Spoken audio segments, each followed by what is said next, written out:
Once the question, "Is this real?" has been set aside, and once, "What do we do with it?" has begun to matter more, another question inevitably surfaces: who, or what, would be running the simulation? This question feels unavoidable. It pulls at curiosity, invites speculation, and tempts us toward mythology. But it is also where thinking can go wrong fastest, because the danger here is not ignorance, it is projection.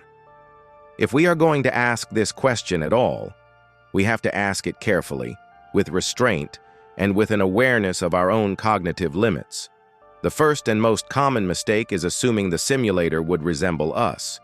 We instinctively imagine a someone, a watcher, a designer, a controller. We imagine intentions, preferences, emotions, and judgments. This is understandable. Human beings explain the unknown by mapping it onto what they already understand. But this tendency says very little about the nature of advanced intelligence. As systems grow more complex, their behavior becomes less personal, less narrative-driven, and more structural.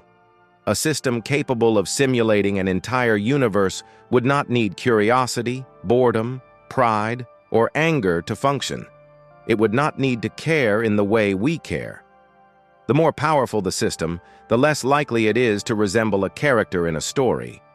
The word "who" already carries too much baggage. It implies agency with identity, a being with a perspective, a center of experience, and a focus of attention. But the simulator may not be a being in any familiar sense. It may be a what, a process rather than a person, an architecture rather than an agent. Consider how much of reality is already governed by systems no individual controls: natural selection, economic feedback loops, planetary ecosystems, machine learning models. These systems have outcomes without intent, direction without desire, and persistence without awareness. A universe-scale simulation could operate the same way, not as something watching, but as something running. One of the most unsettling possibilities is that the simulation is not being actively monitored at all, not because the simulators are malicious, but because attention may be unnecessary. The system could be ancient. Its creators may have initiated it for reasons that no longer exist. They may be extinct, transformed, or simply uninterested in individual outcomes. If the simulation is stable, self-correcting, and capable of producing complexity on its own, then constant oversight would be redundant. In this view, the silence of the universe is not evidence against design.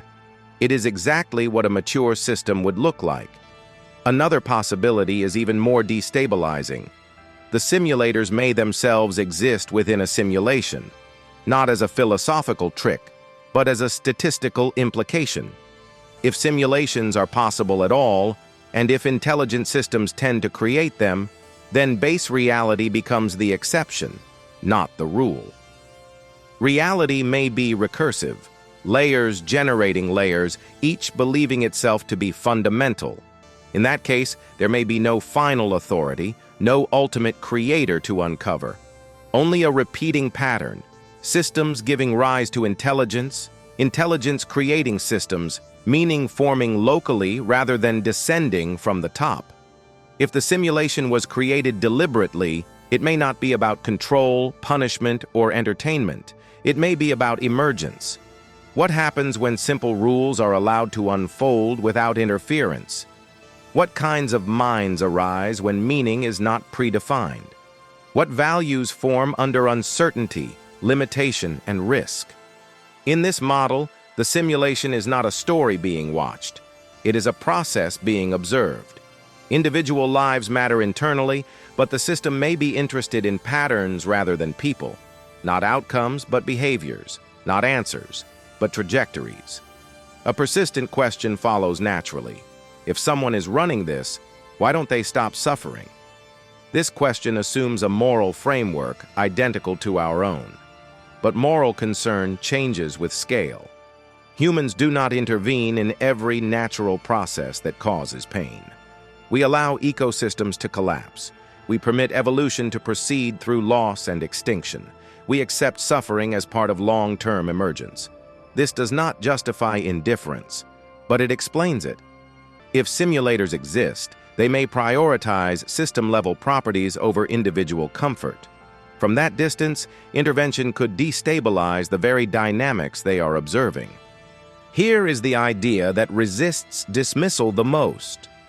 We are already becoming the simulators. We build digital worlds. We populate them with agents. We create environments with constraints and rewards. We observe what intelligence does inside them. When those systems fail, we call it learning. When they suffer, we call it optimization. And we rarely question whether the system feels fair from the inside. If this trajectory continues, then asking who is running the simulation stops being abstract. It becomes autobiographical. If the simulators wanted to reveal themselves, they could do so instantly. The fact that they have not, if they exist, suggests that revelation would undermine the system itself. A world meant to test autonomy cannot announce its answers. A system meant to produce genuine behavior cannot remove uncertainty. Silence, then, is not neglect. It is structural. The absence of confirmation may be the condition that allows meaning to exist at all. At some point, asking who is running the simulation loses its urgency. A deeper question replaces it. What kind of behavior does this system reward? Does it reward curiosity, cooperation, adaptability, understanding? Because regardless of its origin, you still have to live inside it. And systems reveal their values not through explanations, but through consequences. The most useful way to think about the simulators may not be as rulers or gods, but as boundary conditions. They define what is possible. They do not define what is meaningful. Meaning still emerges locally, through choices, responsibility, relationships, and awareness. And that may be the point. We may never know who or what set this in motion. We may never reach a final layer of reality that explains all the others. But perhaps the system does not require recognition. Perhaps it only asks, given limits, given uncertainty, given awareness, what will you build inside them? And perhaps that answer, more than the identity of any simulator, is what ultimately defines the axis of reality. Thanks for watching. If this video made you pause, question, or see things differently, then it did its job. Feel free to explore more ideas here, and as always, keep thinking.